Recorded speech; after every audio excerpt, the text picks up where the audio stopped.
자, 6월 16일입니다. 지난주 금요일날 수업 영상이 주말 동안 거의 다 잘렸어요. 유튜브, 개인정보 노출 때문에 유튜브 정책 위반이라고 해서 저도 경고 먹은 상태거든요. 그래서 복구가 안 돼요. 저도 어떻게 손 쓸 수가 없더라고요. 그게 우리가 교수 목록이랑 학생 목록 같은 거 만들 때 이메일이나 연락처 이런 게 지금 다 출력되잖아요. 그것 때문이 아닐까라고 생각은 하고 있어요.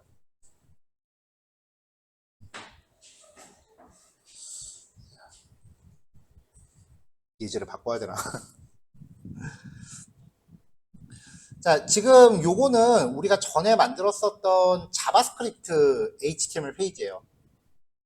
예전에 이걸 이제 순수 A작스로 이제 구현을 해봤었는데 백엔드는 그때 미리 준비된 걸 썼었죠. 이번에는 이제 요 과정을 이제 A작스가 아니라 좀 고전적인 웹 개발 방법으로 진행을 할 거예요. HTML 태그는 이미 전에 만들었던 거니까 바로 써도 되겠죠.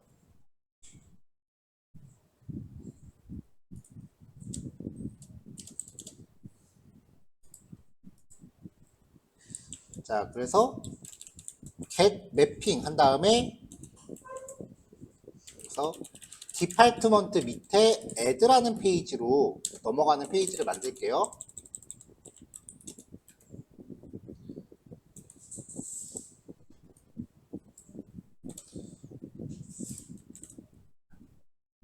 자, 그냥 웹페이지 하나만 넣을 거면 되니까 요거면 충분하겠죠.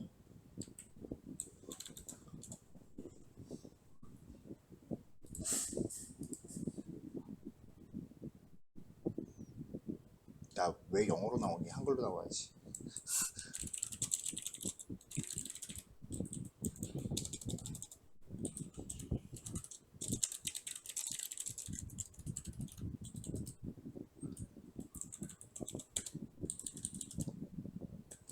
자, 여기선 지금 당장 모델 객체도 필요 없으니까 파라미터 안 받을게요.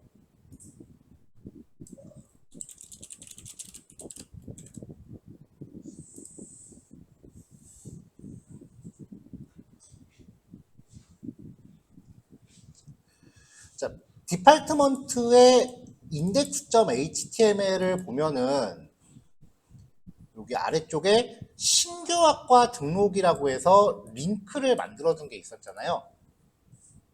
이제 페이지 작업을 하실 때 제일 조심하셔야 되는 게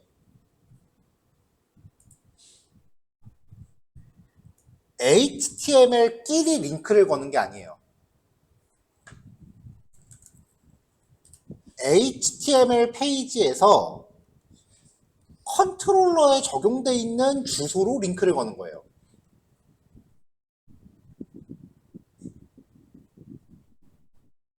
그래서 처음에 페이지 만들 때 HTML로만 이제 만든다라고 화면 UI를 구성하기 위해서 그냥 스프링부터 아직까지 적용 안 하고 HTML 코드만 만들겠다 라고 하면 나중에 이거 링크 건 거 다 뜯어 고쳐야 돼요. CSS 적용한 거랑 이미지 파일 경로 같은 걸 다 뜯어 고쳐야 돼요. 스프링부터 스타일에 맞게. 그게 적잖이 일이 커요. 그래서 저는 만들 때 아무리 그냥 HTML 퍼블리싱 작업을 한다 그래도 일단 무조건 컨트롤러는 무조건 다 걸어놓고 시작을 해요. 안 그러면 나중에 이게 배보다 배꼽이 더 커지더라고.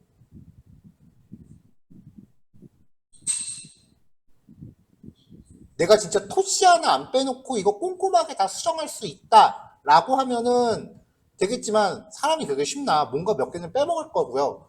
이거는 에러 나는 게 아니기 때문에 여기 디자인 CSS 왜 깨지지? 그러면 이제 이거 경로가 잘못됐다는 걸 생각도 못하고 애꿎은 CSS 코드만 계속 쳐다봐요. 나중에 컨트롤러 붙였을 때.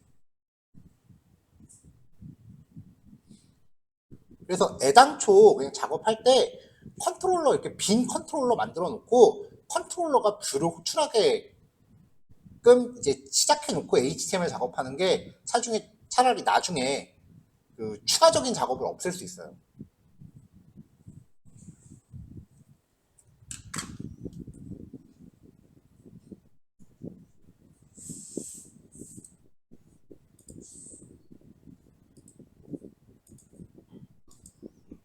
자, 그럼 여기에 이제 add.html이라는 파일을 만들게요.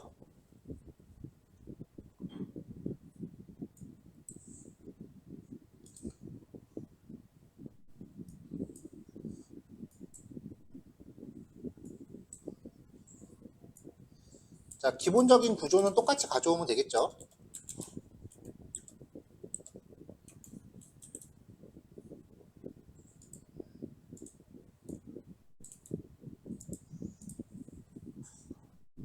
자, 그러고 나서 이제 실제 HTML 코드는 전에 만들었었던 이 폼 태그를 그대로 가져올 거예요.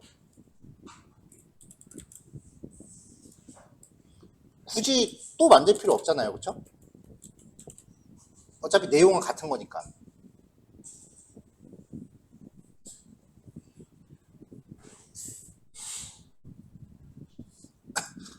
예전에 우리가 AJAX를 구현했을 때는 이 폼 태그에서 서브밋이 발생을 했을 때 그걸 자바스크립트로 가로채고 AJAX를 통해서 이제 백엔드한테 내용을 전달했다면, 이번에는 자바스크립트 없이 폼 태그가 직접 백엔드한테 쏘는 거예요. 전에는 자바스크립트가 쐈고요. 이걸 AJAX로 처리한 거고, 이번에는 그냥 폼 태그가 직접 쏘는 거예요. 차이는 자바스크립트를 할 때는 웹브라우저 화면상에 페이지가 이동을 안 해요. 근데 폼 태그가 직접 하면은 페이지가 이동을 해요. 거기에서 오는 후속 처리의 차이점을 잘 이해를 하셔야 돼요.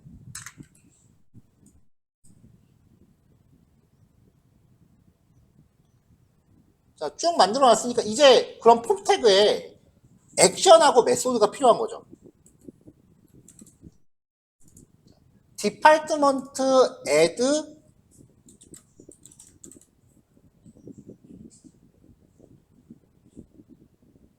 오케이. 그러니까 입력된 내용을 처리하기 위한 페이지라고 했어요. 사실 요게 이제 액션 페이지니까 이 URL에 갖는 페이지가 포스트 방식으로 입력 값을 전송받는 거죠. 그럼 얘는 그걸 어떻게 하겠어요? 모델 객체에 담아요. 이 모델 객체를 서비스한테 넘겨요. 서비스는 이걸 매퍼에다 넘겨요.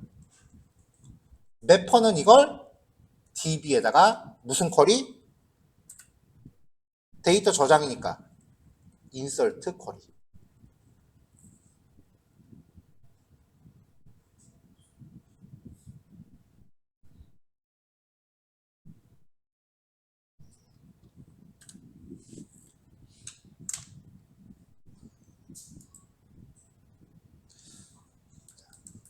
액션 페이지에 대한 URL, 이름, 메서드 이름 같은 거는 뭐 여러분들이 정하고 싶은 대로 정하시면 돼요. 스프링부트 같은 경우는 클래스 이름이랑 메서드 이름이 크게 중요하지 않아요. URL에 연결되어 있는 게 중요한 거지. 근데 이제 액션 페이지들, 인설트, 업데이트, 딜리트를 수행하는 액션 페이지들을 언더바 OK라고 네이밍 짓는 사람들이 아마 있을 거예요. 되게 옛날 사람이에요. 2000년도 초반에 웹 개발했던 사람들. 저도 이게 습관이 아직 남아서 이렇게 하고 있는 거니까 이거 OK라는 이름 좀 유치하다 싶으시면 딴 걸로 바꾸세요. 저는 습관적으로 계속 이렇게 가요. 이게 2001년도인가 2년도쯤에 그때는 사람들이 책 같은 거 낼 때 본인들 닉네임으로 내는 게 유행을 했어요. 그래서 태오라는 사람이 ASP라고 하는 웹 프로그래밍 책을 냈었는데 그게 거의 모든 개발자가 한 권씩 다 갖고 있을 정도로 대박을 쳤거든요. 그 책 코딩 스타일이 이거예요. 그래서 어떤 책 한 권에서 파생된 스타일이 거의 만국 공통어가 돼버린 그런 느낌. 혹시라도 이런 거 보면 아 옛날 사람이구나 라고 생각하세요. 저도 그냥 계속 이렇게 갈 거니까. 자, 그럼 이제 여기서 입력한 내용이 이제 URL이 디파트먼트 add OK 라고 하는 페이지로 연결이 돼야겠죠. 근데 전송 방식이 뭐였어? 포스트 방식이잖아요. 그러면 여기에 뭐라고 적어야겠어? 겟 매핑이 아니죠. 포스트 매핑으로 가야죠. 겟 매핑은 겟 방식으로 접근하는 경우에만 허용이 되는 거예요. 링크를 클릭하거나 아니면은 직접적으로 주소를 입력하거나 아니면 폼 태그에서 메소드를 개수로 명시하거나 그것도 아니면 폼 태그에서 메소드를 명시를 안 하거나 그럼 기본값이 get이거든요. 만약에 컨트롤러 위에 겟 매핑이라고 연결이 돼 있는데 여기에 포스트 방식으로 접근했다. 그럼 404 에러 떠요. 그러니까 지정된 URL과 접근 방식이 일치해야 돼요. 그러니까 예를 들어서 이렇게 만들어도 돼요. 디파트먼트 밑에 add.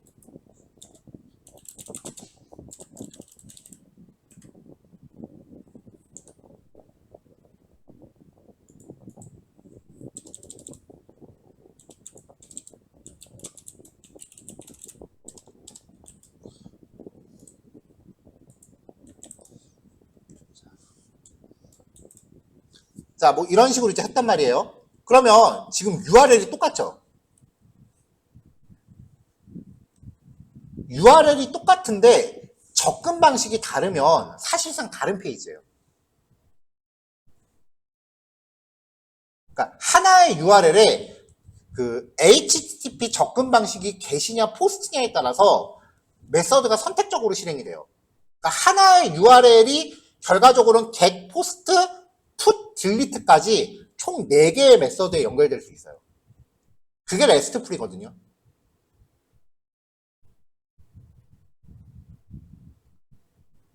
그러니까 배운 내용이 최신인 사람들은 하나의 URL을 get과 post로 나눠서 이렇게 기능을 분리하는 사람들도 있고요. 저처럼 옛날 사람들은 URL 이렇게 일일이 구별하는 사람도 있고요. 이건 여러분들 그 취향에 따라서 하시면 돼요. 자, 모델 객체 받아야 되고요.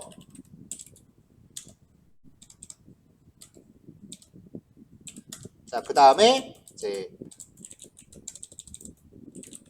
입력 내용 파라미터를 받아야죠. 자, 리퀘스트 파람 밸류는 여기에 들어가는 게 뭐다? 폼 태그의 네임 속성이다. 디네임.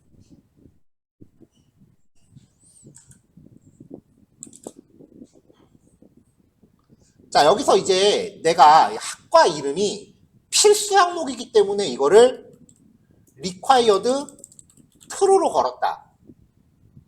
이렇게 하면은 이 dname이라는 파라미터가 필수 항목이 되거든요. 자, string dname.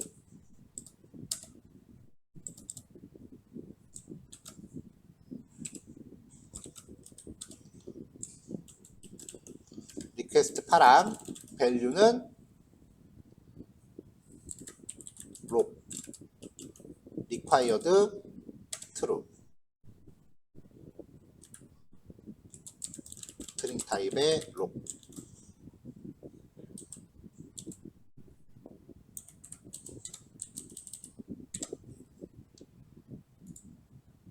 폰, 이메일, 홈페이지.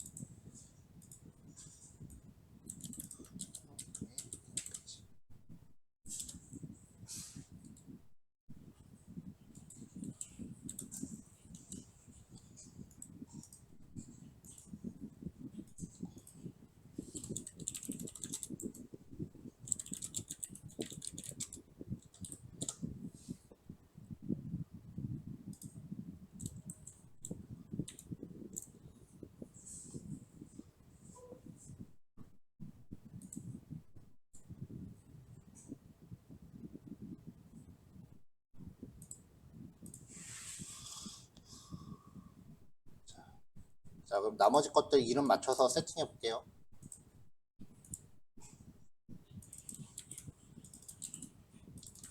자, 폰, 이메일,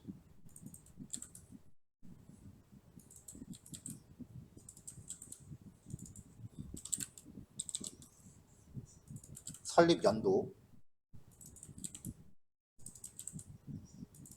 홈페이지.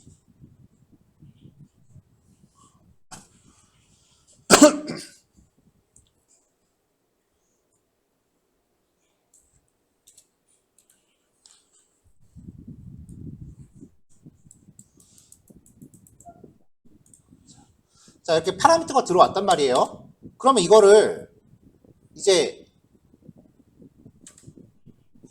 서비스한테 던져야 되니까 빈지에다 담아요.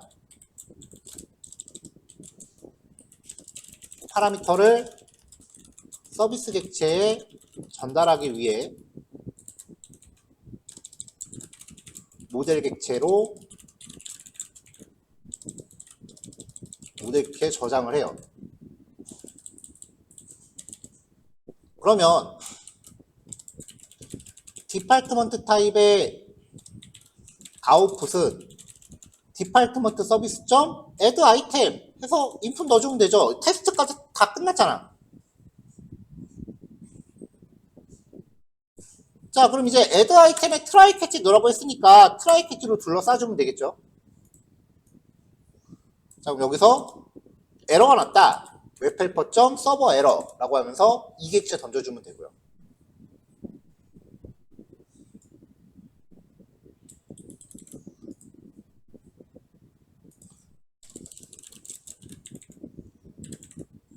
자, 일단 리턴 널을 먼저 해볼게요. 자, 지금 편의상 입력 페이지 하나만 놓고 설명을 하고 있는데 입력, 수정, 삭제가 작성 후 스타일이 다 똑같아요.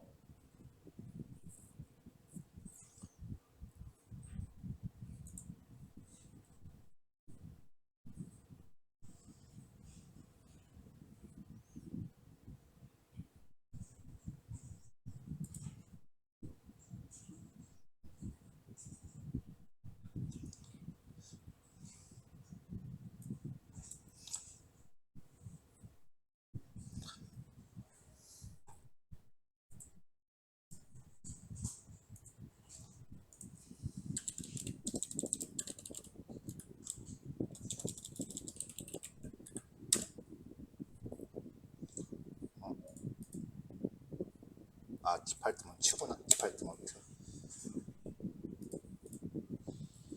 점. 자, 여기서 신규 아까 등록 누르면 페이지가 나오겠죠. 요거 CSS는 조금 이따 잡읍시다.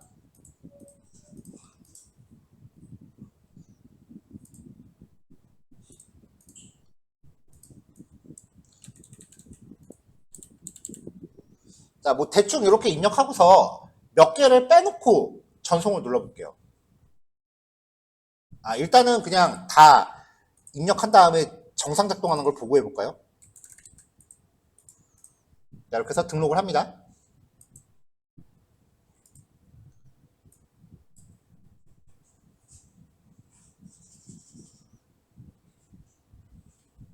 자, 로그를 보면은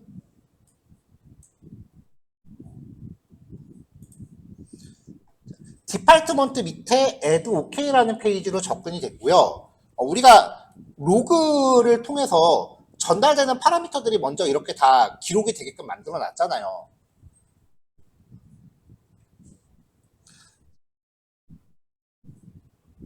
여기에 적혀 있는 이 이름들은 HTML 태그에 명시한 네임 속성 값들이에요.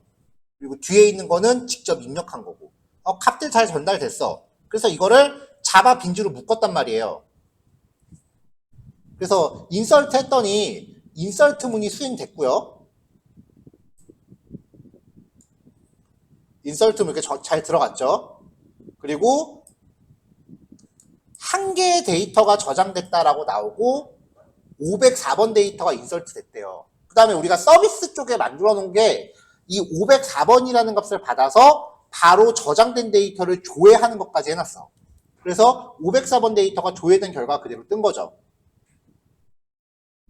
지금 밑에 에러 난 거는 제가 컨트롤러에 널을 리턴해놔서 그래요. 요거는 그냥 임시 코드예요. 자, 만약에 여기서 이런 식으로 디파트먼트 밑에 add ok라는 페이지를 표시하게끔 하고 뷰를 하나 만들었다고 치자고요. add ok.html 이라고 한 다음에 간단하게 이렇게 페이지를 하나 만들어 볼게요.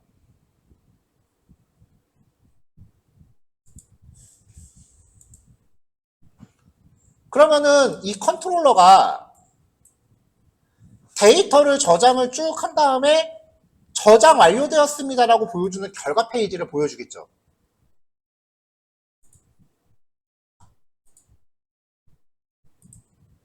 자, 다시 입력과 파라미터 받았어. 이거를 모델에다 담았어. 그리고 서비스한테 던지면 서비스가 인설트 잘 해요. DB 연동이 잘 된다라는 거는 이미 지지난주에 테스트 클래스 만들어서 확인 다 했잖아요. 그리고 DB 저장까지 했으니까 add ok라는 뷰를 표시해서 저장되었습니다라고 표시한 거예요.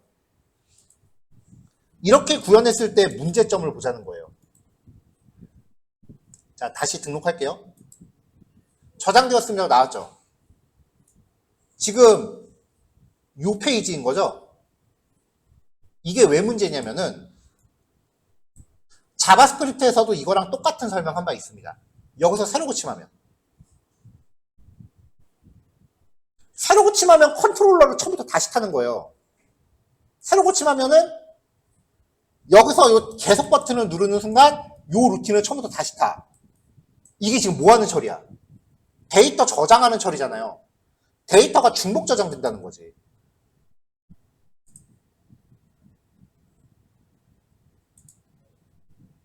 여기 로그를 열어보면 지금 마지막 데이터가 506번이에요. 새로 고침 또 할게요. 507번. 새로 고침 할 때마다 데이터가 계속 저장된다는 거예요. 이게 결제 페이지면 어쩔 거야?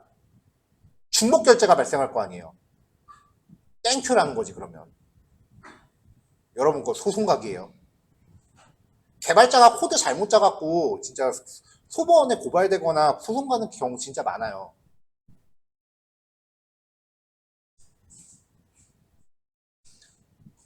이번에 그 SK 사태도 결국은 경영진이 잘못한 거겠어? 근본적인 잘못은 누가 했겠어? 해킹됐으니까. 개발팀에서 잘못했을 거 아니야. 근데 그룹 회장까지 들먹이면서 나와서 사과했잖아요. 난리가 난 거죠. 자, 이렇게 인서트, 업데이트, 딜리트가 수행되는 페이지들은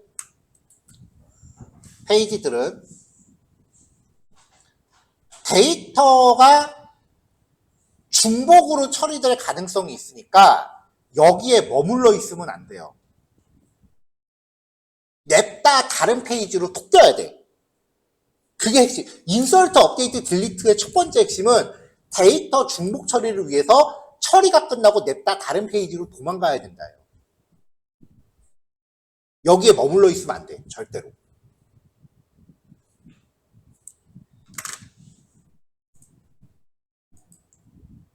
자, 그럼 이런 식으로 데이터가 저장된 경우에는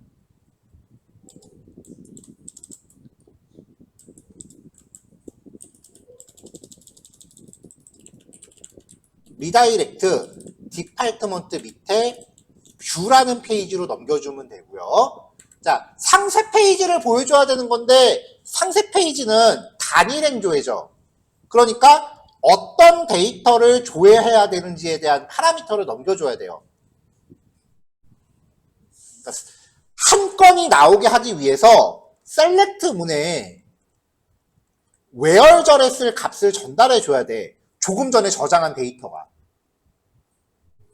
그래서 여기서 조회하자마자 셀렉트까지 같이 묶어놓은 거예요. 그럼 이 아웃풋이라는 객체 안에 프라이머리 키가 들어있을 거고 그 프라이머리 키를 써서 내보내면 되겠죠. 그럼 이제 이 아웃풋 객체를 써야 된단 말이에요.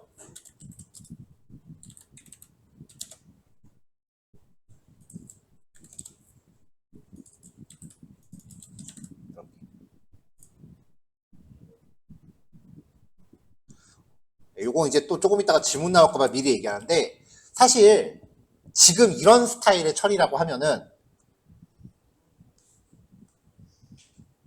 얘가 마이바티스 매퍼에 의해서 인설트를 하게 되니까 인설트를 하면은 매퍼가 자동으로 이 인풋에 생성된 프라이머리 키를 저장을 해줍니다. 그리고 이거는 페이지 넘어갈 때 프라이머리 키만 전달하면 되는 거기 때문에 그냥 이렇게 구현을 할 거면 이렇게 페이지가 넘어가는 스타일로 구현을 할 거면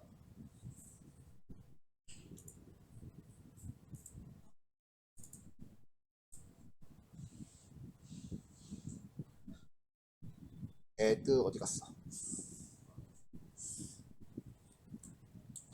자, 데이터 인설트를 하고 혹시라도 뭐 인설트가 안 됐으면 여기서 예외 처리까지는 들어가는데 굳이 이걸 할 필요는 없어요. 왜냐면 애당초 생성된 프라이머리 키는 인풋 객체에 적절한 멤버 변수에 자동으로 세팅이 되니까 그냥 이 입력 객체만 받아서 써도 돼. 굳이 데이터 조회를 또 할 필요는 없어요. 지금처럼 이렇게 액션 페이지를 별도로 두고 결과 페이지로 리다이렉트를 할 거라면. 근데 이게 지금처럼 액션 페이지 스타일이 아니라 아직 우리가 배우진 않았지만 AJAX를 대비한 RESTful API 용이라고 하면은 백엔드는 리다이렉트라는 개념이 없기 때문에 인설트 하자마자 지가 알아서 결과를 조회해서 줘야 돼요. 이거는 그때까지를 포괄적으로 처리하려고 만들어 놓은 거예요.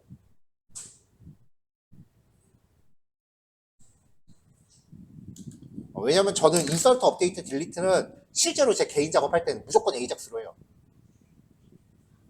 셀렉트는 무조건 AJAX, 셀렉트는 AJAX 잘 안 쓰고요.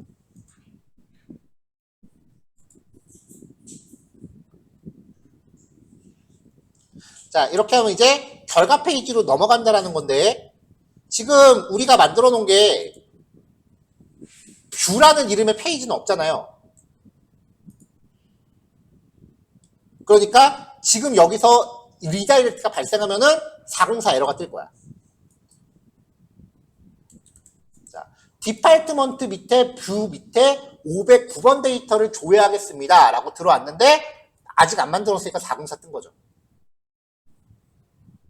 이거 뭐 페이지 만들어야 되는 거니까 지금은 이게 맞는 상태입니다.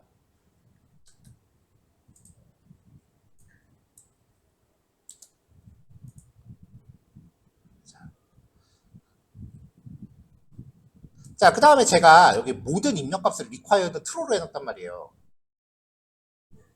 이 상태를 한번 볼게요.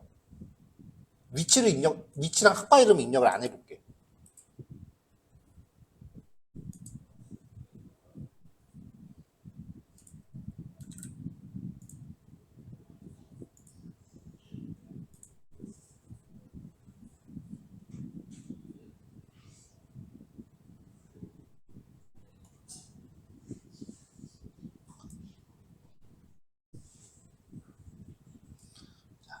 입력을 안 한다고 하더라도 지금 여기서 required true라고 들어간 게 어떤 상태냐면은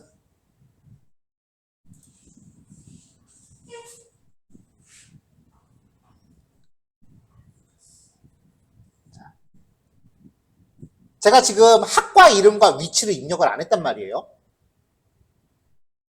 이거 보안상 되게 중요한 개념이야. 학과 이름이랑 위치를 입력을 안 했단 말이에요. 근데 컨트롤러에서 required true니까 필수 입력이겠지라고 생각하고 룰루랄라 그냥 생각 안 하고 그냥 코딩을 해버려. 근데 입력값이 있어요. 지금 아무것도 입력을 안 해도.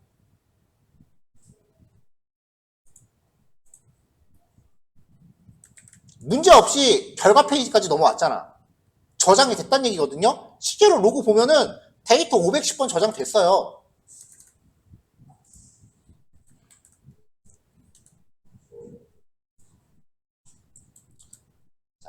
입력을 아무것도 안 하고 서브밋이 발생을 하면은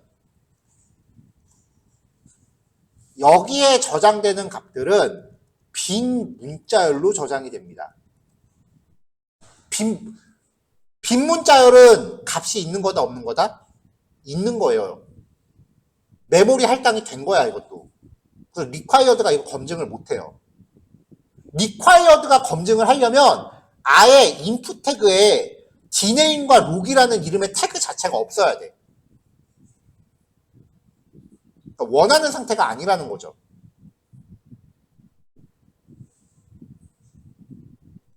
그러면 DB에서는 데이터가 어떻게 돼? 이렇게 뻥 뚫린 데이터가 되죠. 분명히 이거 DB 테이블 만들 때 낱널로 만들었거든요. 데이터가 들어갔다는 건 뭐냐면 빈 문자열이 들어갔다는 거예요. 빈 문자열은 널이 아니에요. 빈 문자열과 널은 다른 거기 때문에 낱널 데이터에 이렇게 빈 따옴표 2개 넣어버리면 저장된다고요. 이런 걸 막아야 된단 말이지. 그래서 모델 객체에 담기 전에 여기서 가장 중요한 처리가 뭐냐면 파라미터로 받은 입력값이 적절한지 유효성 검사를 해야 돼요. 이거 꼭 해야 돼요.